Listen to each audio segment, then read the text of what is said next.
everyone, welcome back. Today's video is going to be a first impressions and time trial on the Tarte Shape Tape foundation. Now this is the matte one. There is a hydrating one as well, but we're gonna be focusing on the matte one because it's pretty warm in Toronto right now and I need something that's not gonna be too shiny on my face. Now the way I do these time trials is that I put this on before I go to work. It's roughly 7:45 in the morning. I go to work and then I come home at 5 o'clock and give you my thoughts on how the foundation wore. I am around a MAC NW NC20. It is summertime here in Toronto, so I am starting to get a little bit more color on my skin.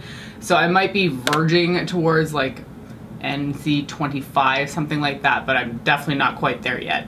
I would classify my skin as fairly normal at this stage in the seasons. I get a little bit oily in the summer and I get a little bit dry in the winter, so I'm kind of just in the middle right now.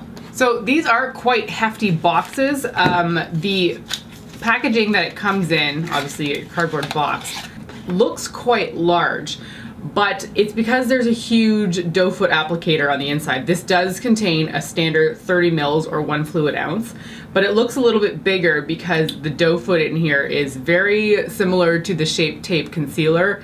It's enormous. So I'm gonna pull my hair back here and I've got 3 different shades and I'm not really sure which one's gonna work for me. So we're gonna swatch them out of my skin and see which one's gonna be the best match.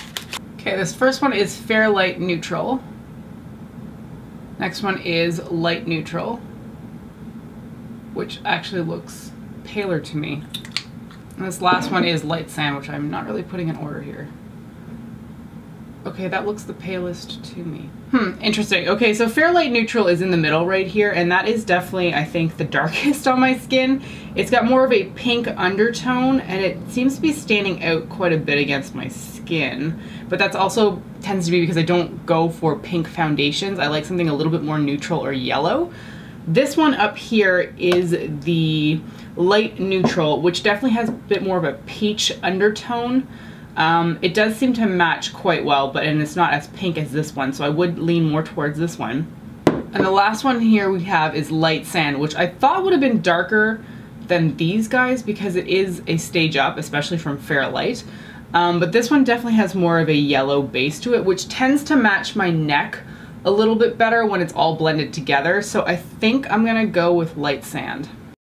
Tarte describes this as a vegan and oil-free, full coverage foundation that feels weightless on the skin. It has a modern matte finish, which is inspired by their iconic Shape Tape contour concealer. This claims to have full coverage with a modern matte finish, absorbs oil and shine, helps refine pores, won't flake or cake, and vitamin E helps to nourish the skin.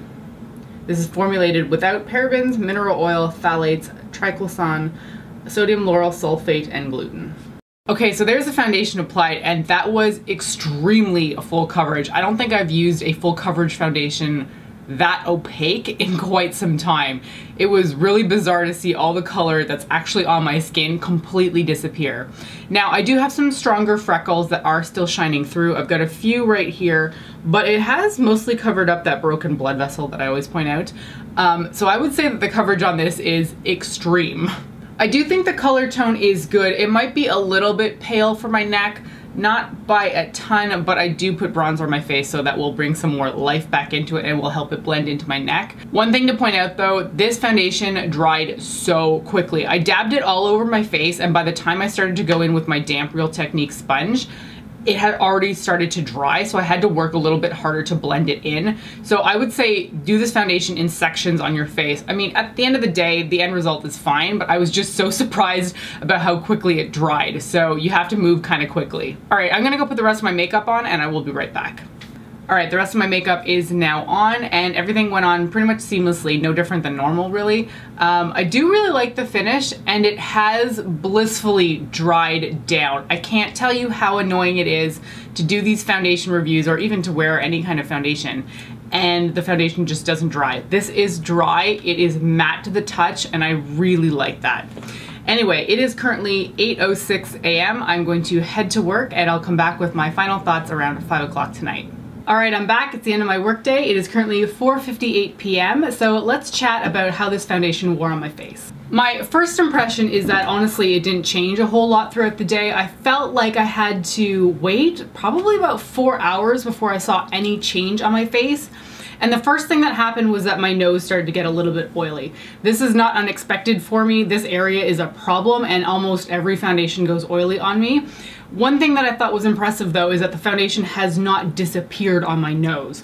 I've got a little bit missing sort of around the tip, but in general foundation tends to disappear from my nose, so I'm pretty impressed that it stayed put. So I did end up with a little bit of a patchy chin, which is unusual for me, but you know, I'm not that bothered since it's not super obvious. I'm not even sure you can actually tell on camera. It's just because I'm looking close up in a mirror that I can see it. Now, one of the interesting things for me is that I generally mention how I get like crease lines in my forehead wrinkles. That didn't happen with this. However, it did gather around my nostrils. So I've got a little bit of like gathering right in there. That is not the most attractive thing in the world. You can of course just blend it out with your finger, but it is there, so I wanted to mention it. Despite those comments, I do think that this foundation is fairly impressive. I thought it went on incredibly full coverage.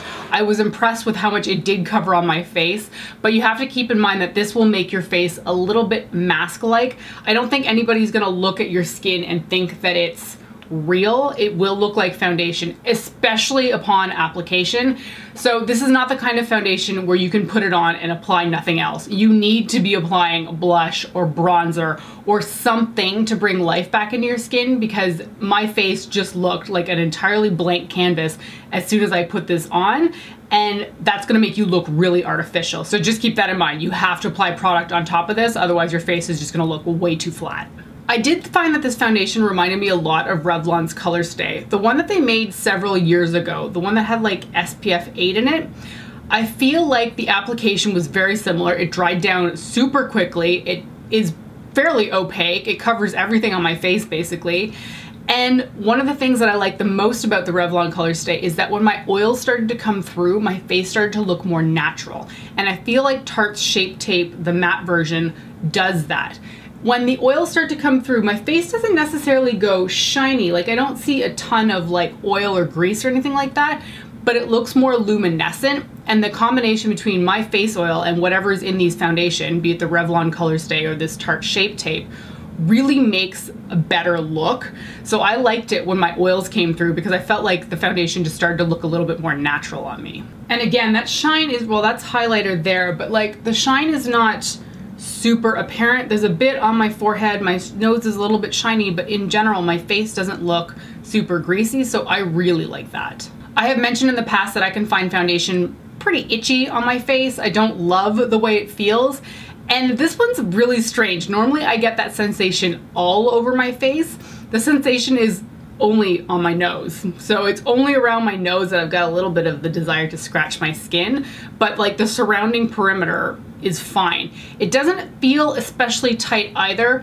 I think I only started to feel a little bit of tightness about an hour ago, so towards the very end of my workday, which is really nice because with a full coverage foundation, I feel like sometimes they are so dry and they are so matte, they just feel like paste on your skin.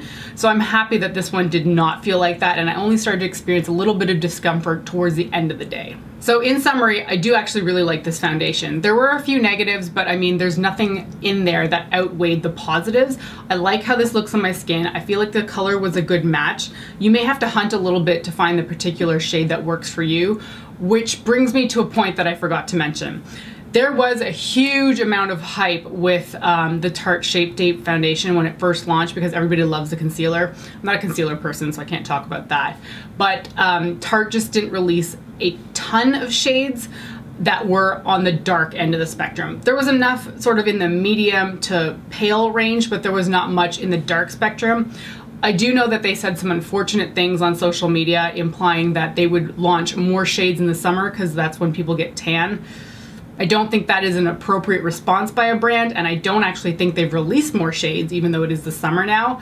So I can really only talk about what works for my skin and my coloring, but as far as I was aware, they released at least 20 shades of this foundation, so there is a variety to choose amongst. Just keep in mind that if you are on the very dark end of the spectrum, they don't have a lot of shades. If you are on the paler side of things, I think you will be able to find something. All right, that's gonna be it for this review. Thanks so much for joining me today, and I'll talk to you next time. Bye.